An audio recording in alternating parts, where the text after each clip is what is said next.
Hey everyone, welcome to the Christian Health Service Corps Iron to Silver podcast. We hope this will be a resource for you. We hope it will be your source for insightful conversations with expert guests in the area of global health, patient safety, and improving quality of care in low and middle income countries. Join me, Greg Seeger, Christian Health Service Corps founder, and Dr. Sarah Pruitt and Dr. Kelly Frazier as we share stories and explore strategies to improve healthcare in low and middle income countries.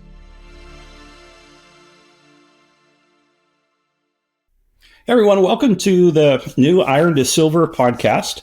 We're excited today to have Dr. Perry Jansen with us. Perry and I have known each other for quite a number of years, and I'm excited to talk to you because I consider you really somebody I look up to as far as in this area of building health system equity and sustainability. What does that really look like? So I'm going to let you introduce yourself because you've got I want to say probably more than 20 years now in serving in Africa, and I just want you to share a little bit about who you are and how you got started in health systems in sub-Saharan Africa.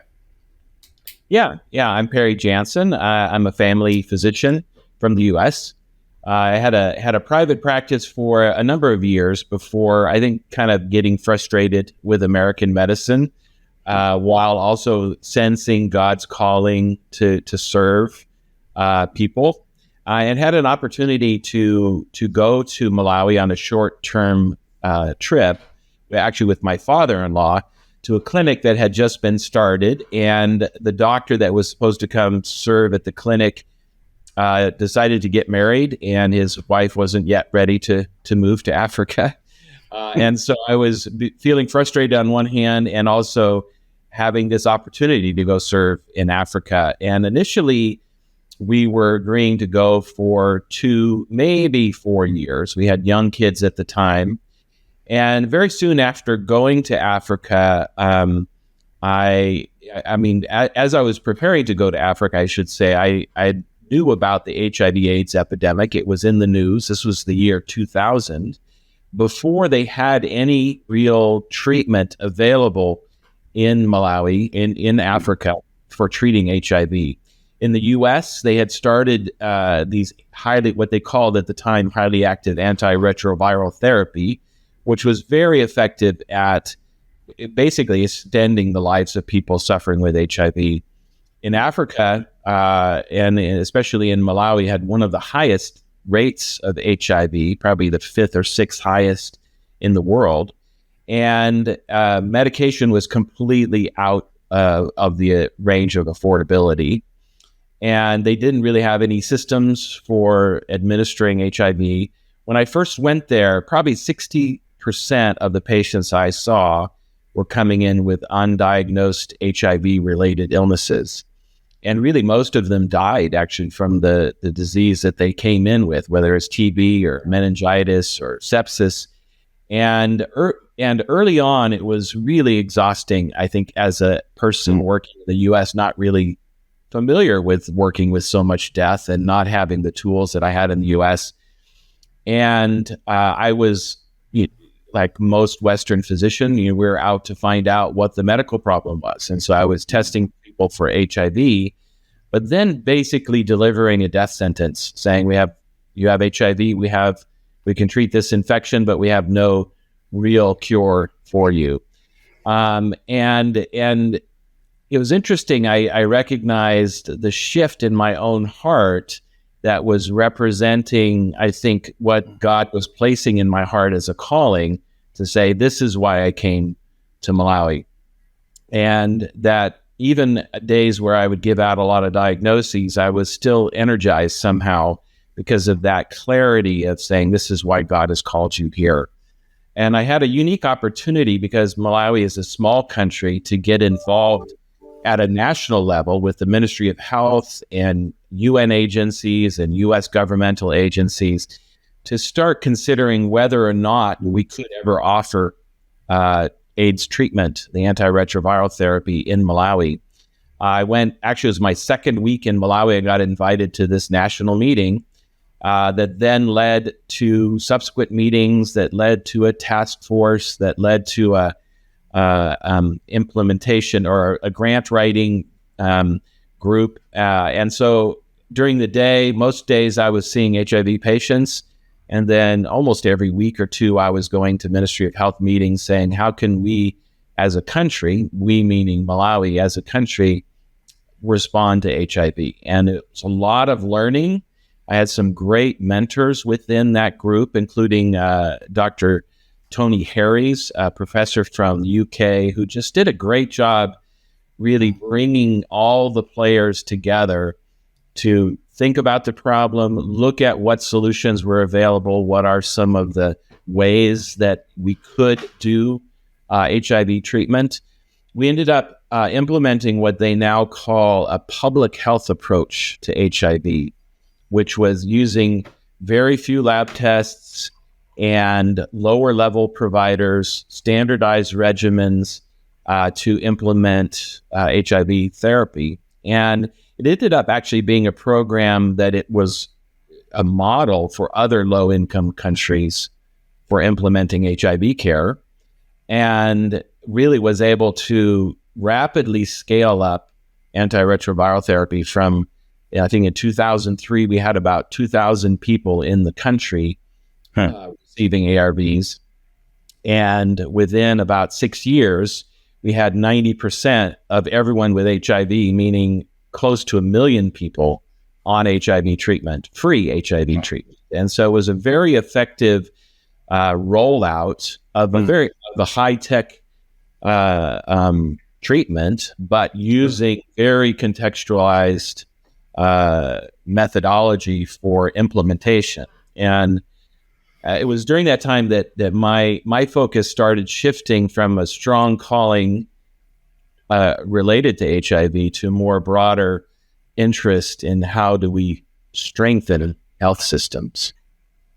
I'll pause at that time, see if you have any.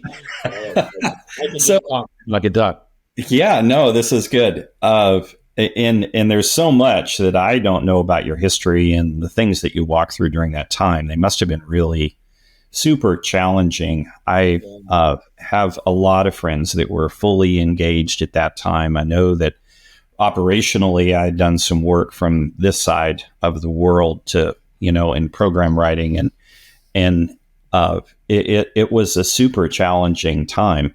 How did Partners in Hope Hospital come about? Now, was that something that was there that you joined, or was that something that you had initiated? No, I mean, I started at a small Bible college clinic, and ended up growing an HIV program from there in a very small way. It was about 2000. We went in 2000. In 2005 is when the resources started rolling in to be able to provide free care through the government. So at this small clinic, we had really a strong relationship with one of our sending churches who was in Los Angeles area. And they were completely behind what we were doing. They had a very special interest in HIV because of where they were located and where they were.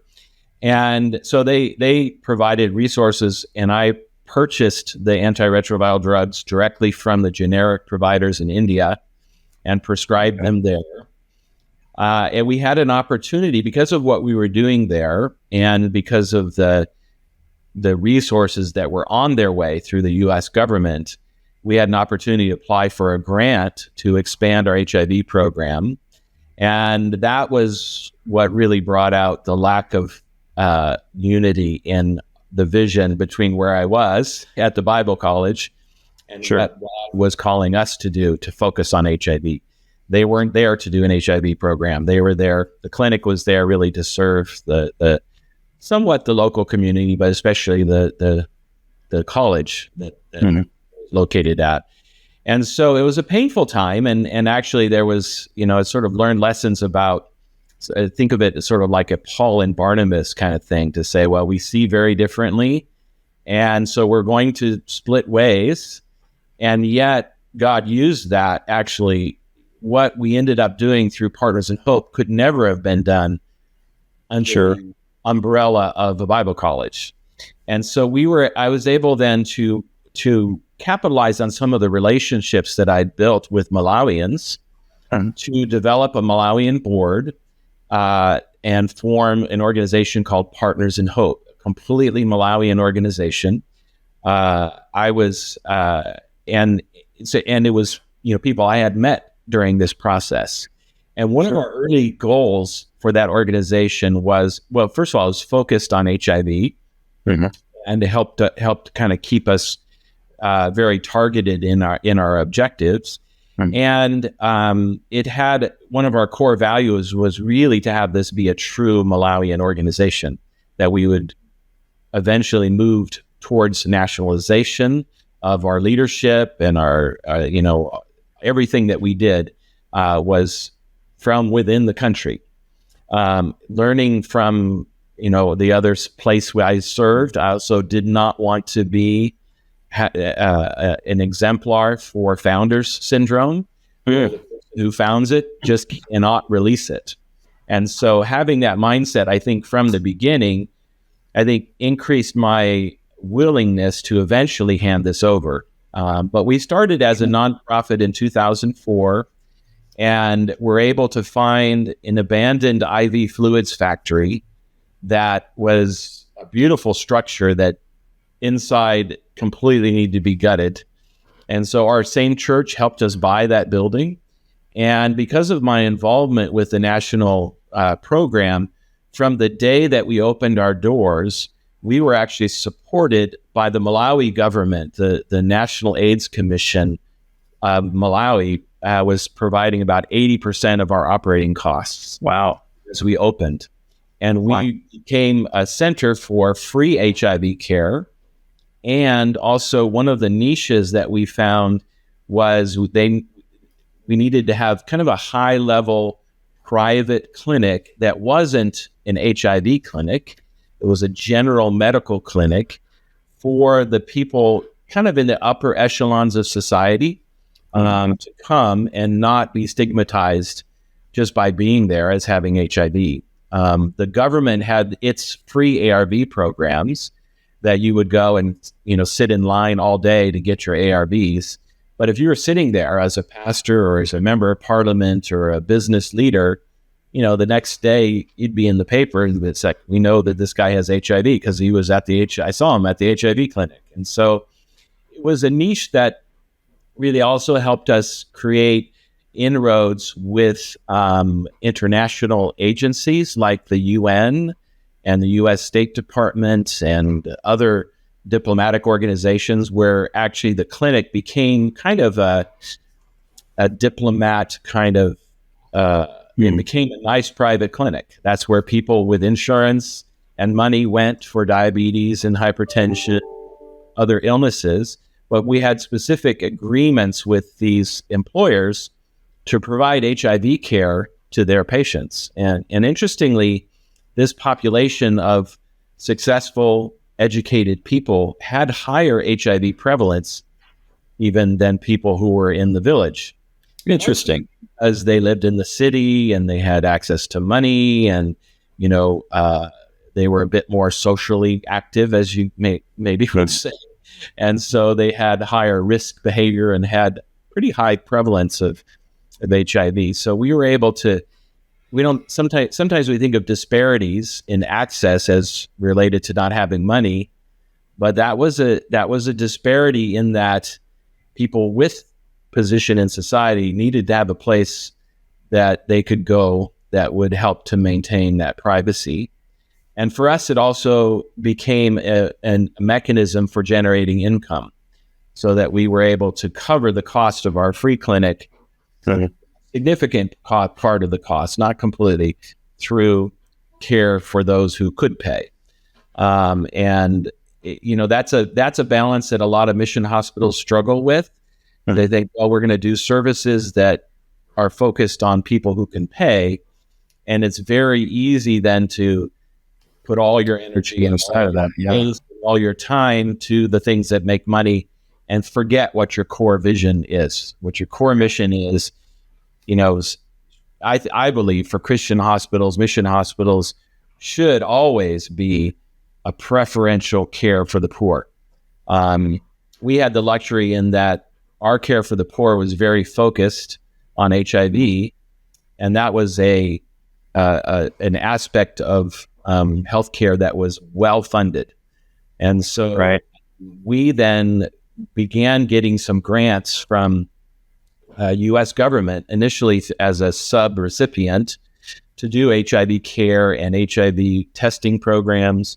Mm-hmm. And then we became a nonprofit that was focused on training and building capacity within other hospitals in Malawi.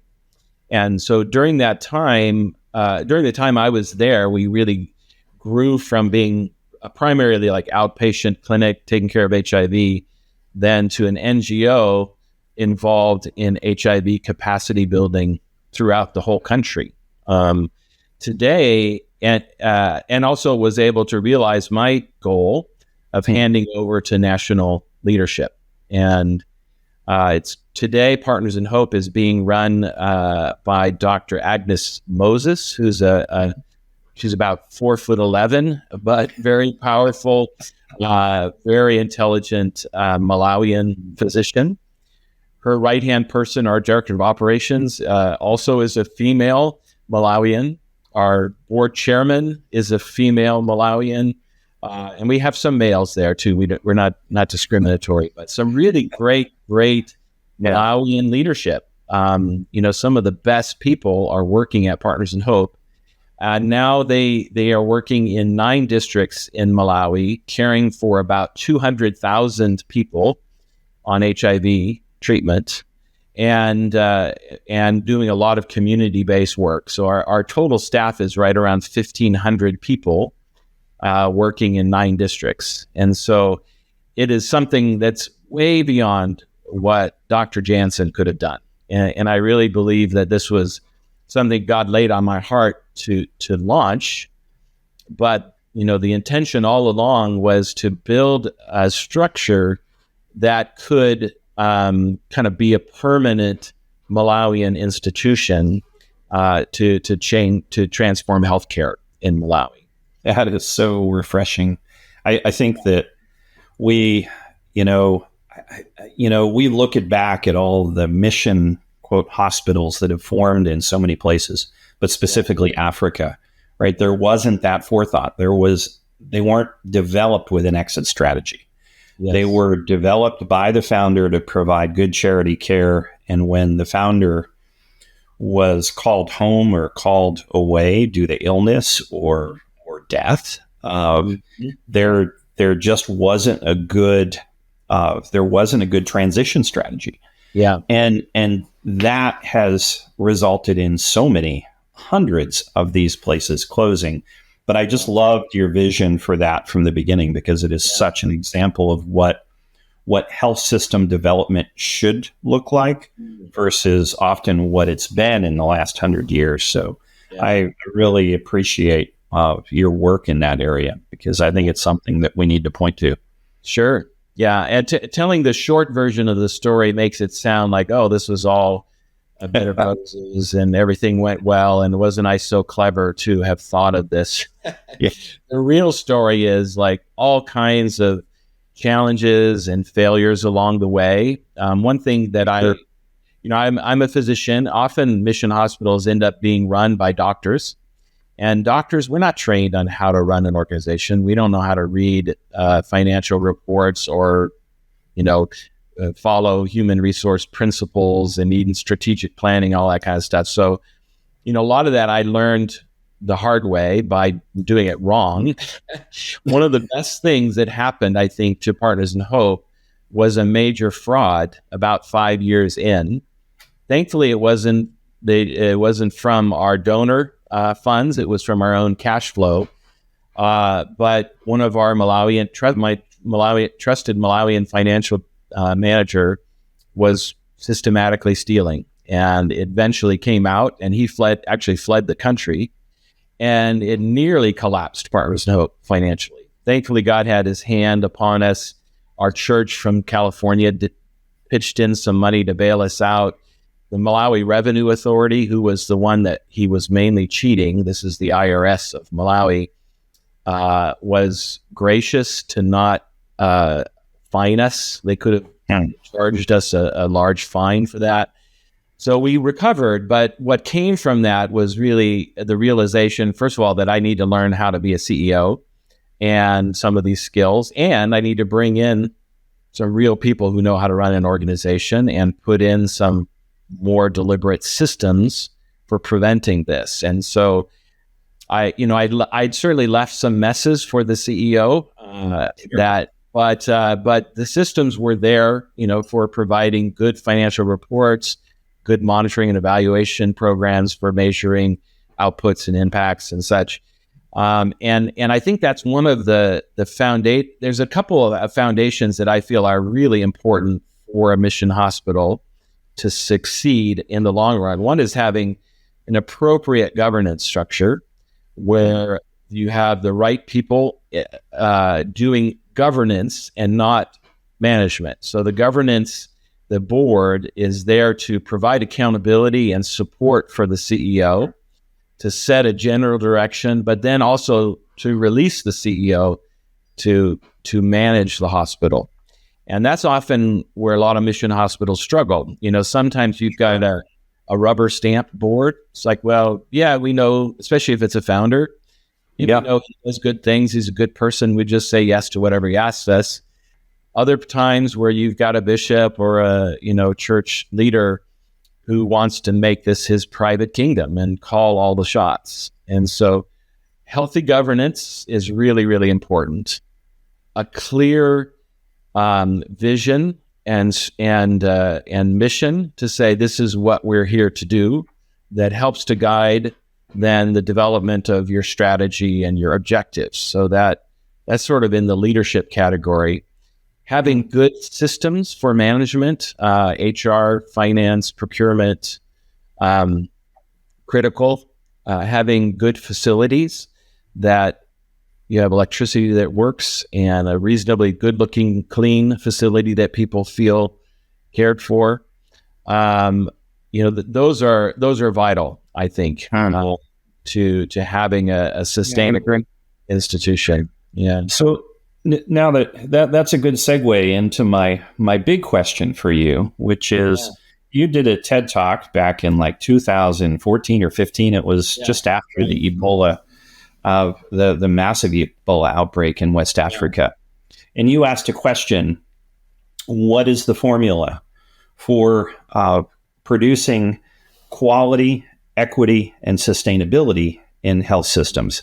Yeah. And I know you've taken that thought process and pursuing the answer to that question into Africa Mission Healthcare Foundation, which I'd like you to share a little bit about. But I would love to hear your perspective on how do we do this? How can systems develop with effective, medicine and quality care and be sustainable when your payer base makes $2 a day, right?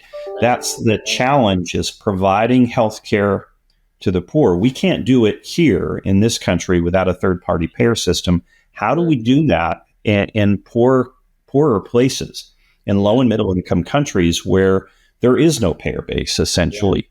And I know you've been really heavily engaged in this area, and I would consider you probably one of the experts in this area. Tell us really what's the answer to that question. How do we create these systems that are sustainable and provide good quality care, but continue to sustain access to the poor? Sure. Yeah, I ended up transitioning from running Partners in Hope to working with African Mission Healthcare. It's a foundation that was started by a physician that worked with me in Malawi for almost 6 years, Dr. John Fielder. And he was really, I would say, the only missionary that we had who was really committed to also not just seeing patients, but to raising funds and thinking through strategies and implementing programs, and did amazing. I mean, Partners in Hope is what it is in a large part because of John's involvement. He was, he had come from Kijabe Hospital, where he served for a number of years, and had a lot of relationships in Kenya with hospitals, and was raising money with a pretty significant donor base, including, most significantly, our co-founder, Mark Gerson, who's a very successful Jewish businessman and philanthropist, and also very highly strategic thinker, and really saw that John had the ability to see highly strategic interventions that actually created synergy. And so, I think when we think, I've really, since leaving, or since being involved in this, gotten very interested in what we might call systems thinking, and understanding very complex systems and trying to identify within these kind of rapidly changing, complicated situations, what are some leverage points where a bit of investment or a bit of attention or a bit of accountability will have a major effect on the whole system. And John had a very good, unique ability to be able to see where those highly strategic things are.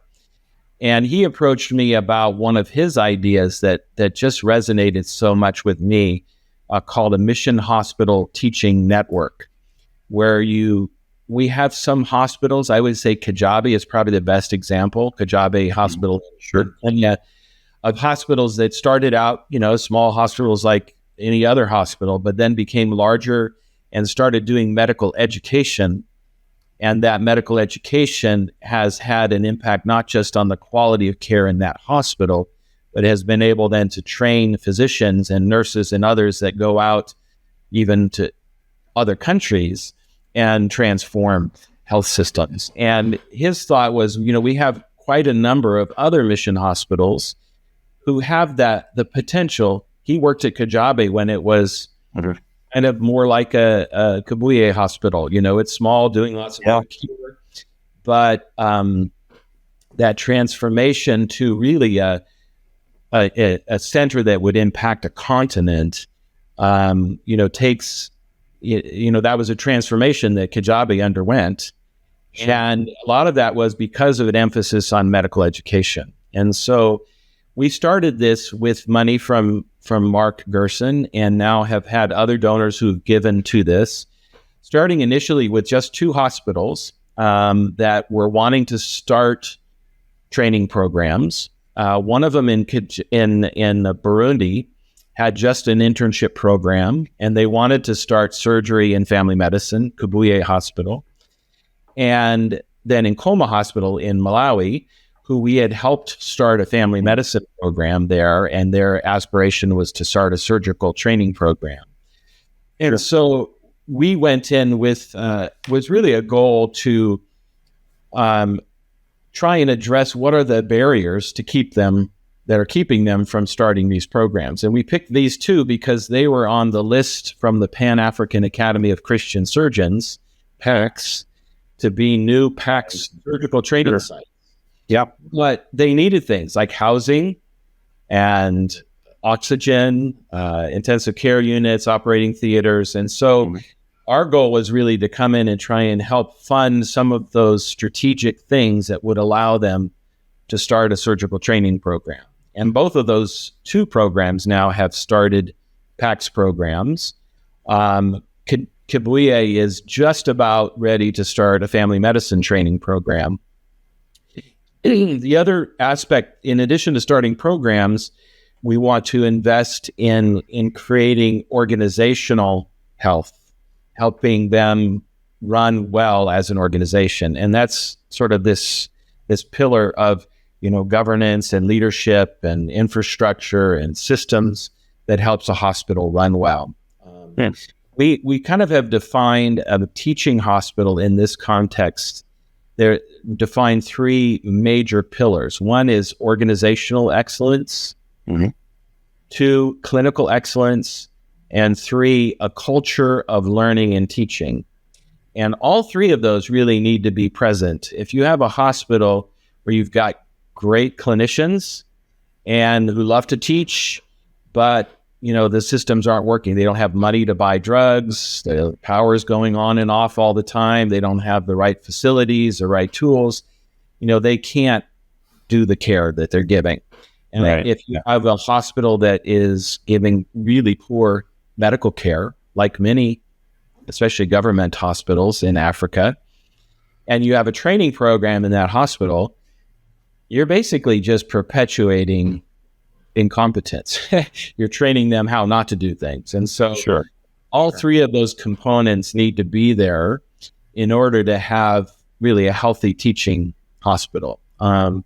And so, I think that's one component of a sustainable system, is to have organizational excellence, clinical excellence, and a learning, what we would call a learning institution. And that means not just where you're teaching courses, but that you have built within your systems ways of monitoring how you're doing, and and systems then for adapting and improving as you go. This kind of continuous quality improvement that is really part of moving towards excellence. And it's a journey, and each hospital is in a different part of its journey. And so we've now expanded this Mission Hospital Teaching Network to 12 hospitals in 8 countries. And there are 3 of them that are receiving what we call our signature grant, which is a 10-year commitment of $2.5 million minimum that they can count on every year to get them where they're going with regard to mainly these 3 pillars: organizational excellence, clinical excellence, and learning and teaching. And so for some, it's like, fixing their septic system, because the septic system that's working. Others, it's investing in putting in good accounting systems and helping them develop a business plan for how they're going to sustain their hospital. And then others, it's, really about supporting a training program directly, for scholarships for the residents. And it's sort of trying to meet those gaps and also try and find other donors to meet those gaps. One example that I think is particularly good for kind of thinking systematically is when we think about a PACS surgical training program. Often the hospital, they have an operating theater, they have faculty, they have residents, they need patients and cases in order to do training. And so we have but they also, but unfortunately they're usually located in a rural community where no one has money. So you can actually lose money doing surgeries if the patient isn't able to pay. And so what we find is sometimes the surgical volume isn't high enough to give a good training experience, because nobody can afford to pay for surgery, because if the hospital charged what it really costs them, it would be too expensive. So we have a program called a SAFE program, Surgical Access for Everyone. It's a surgical sponsorship program where we have them hire a representative that works with the patients who are needy, who need surgery, but can't afford it. And then we have a team that really works with the hospital to develop a costing of their surgery. So many hospitals, the price of their surgery is, whatever the market will bear, whatever patients will bear. Right. But they don't really know what it costs them. Say, okay, well, this case, you have the facility costs, you have the nursing costs, you have equipment and consumables. All of this is what a surgery costs. And so we're able to work with them to really develop a cost of a certain procedure. And then our sponsorship is cost plus a small profit that helps fund operations. So they're all their costs, but making a little bit more money. So it has 3 impacts. One, most importantly, the patient who needs surgery gets access to surgery. I mean, there are tens of millions of people in Malawi alone who need surgery, or millions of people in Malawi alone who need surgery now.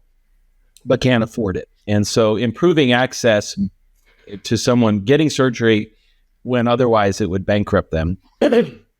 Secondly, it provides a caseload for the surgical residents to get enough cases and enough variety of cases to have a good training program. And then thirdly, it provides a profit for the hospital to help improve financial sustainability of the hospital. So it does require input from outside. And I think often people talk about sustainability in the wrong way, expecting that a mission hospital should somehow be self-sustaining. And self-sustaining is different from sustainability. Every hospital, especially ones that serve the poor, needs to have outside money, philanthropy, government, whatever that is, to provide care. We don't do this in the U.S., care for the poor has to be paid from somewhere. And in Africa, unfortunately, the sustainable model is poor care, low quality care with bad outcomes. That's very sustainable with no money, but it's not good. And so that's where I was talking about this balance of quality, sustainability, and equity. And it's going to be different depending on where you are. I think the surgical, I think that the kind of performance-based financing is new to the world of philanthropy. We think, well, we want to put in an OR, we want to give them money to use how they need. But I think the impact that having some funding that is focused on a deliverable like a surgery or a delivery or something has a greater effect than just the money itself, because you're putting in systems for actually providing regular income that's related to the work that you do. And so that's one of the models that we use within AMH to try and shift from just funding operations, operational costs like salaries and electricity, to saying, hey, we're going to fund surgery, and built within that profit margin is some profit so that you can pay your electricity bill, pay your staff, repair your buildings, buy equipment and such. So I think for the mission to really put aside that idea that any African mission hospital is going to be self-sustaining, it can't be. What happens is, if it loses its money from outside, the quality goes down first and then it collapses. So we have to think of new ways of partnering with the mission hospitals that really respect their autonomy in deciding where their future is and where their calling is, but also provides support that actually is greatly needed to care for the poor, and done so in a way that really encourages them to actually do the right things in the right way. Yeah, I love that. I think that, understanding how do we, and I've seen you guys maybe leverage some of that financing to improve quality. And I really respect that and see that it really is having a really impressive impact in the places that you're working on so many levels. So I applaud your work with AMH and the organization as a whole has just been incredibly impactful that's from an outsider's perspective. Now we cross some of the same, I think we're learning a lot of those same lessons. How do we, as our mission is really, how do we build capacity? And I think that you guys are a little bit farther ahead in this, in the sense that you have the resources to be able to really create significant influence. And we're just growing in our capacity to do those things now. So, but it's fun. We're working at a lot of the same facilities. And so yes, we are. So it's fun to see together to see how can we move forward with the same strategy. Well, Perry, thank you so much for spending time with us today and sharing a little bit about your experience. I would love to have you come back on and share a little bit more. Yeah. And I think it would be fun. I think the last time I, really, I don't know, I guess we were in Thailand together, 4 years ago, and you were working on a master's in public health. Right. With where George Washington University, right? Yeah. Did you finished that? Correct, I presume. Yeah. So, well, that was my Paying for it, but yeah. I know that feeling. I was paying for my degree from there for a long time. Yeah. That was where my graduate degree in healthcare leadership and management came from. So good. But anyway, that's neither here nor there. It was good to have you on. It was great to chat with you. Actually, it was great to have you chat. I think that's the way it went today. But I think that it was super informative and super helpful for people who are passionate and that share our passion for quality healthcare for the poor in low and middle income countries. So yeah, thanks again for joining us, Perry. Thanks, Greg. We'll talk later. Hey, everyone. We hope you enjoyed this week's episode of the Christian Health Service Corps Iron to Silver podcast. Christian Health Service Corps, we are passionate about bringing quality healthcare to the world's poorest places. If you share our passion, we'd love to hear from you. Our website is www.healthservicecorps.org. Thank you again for joining us this week.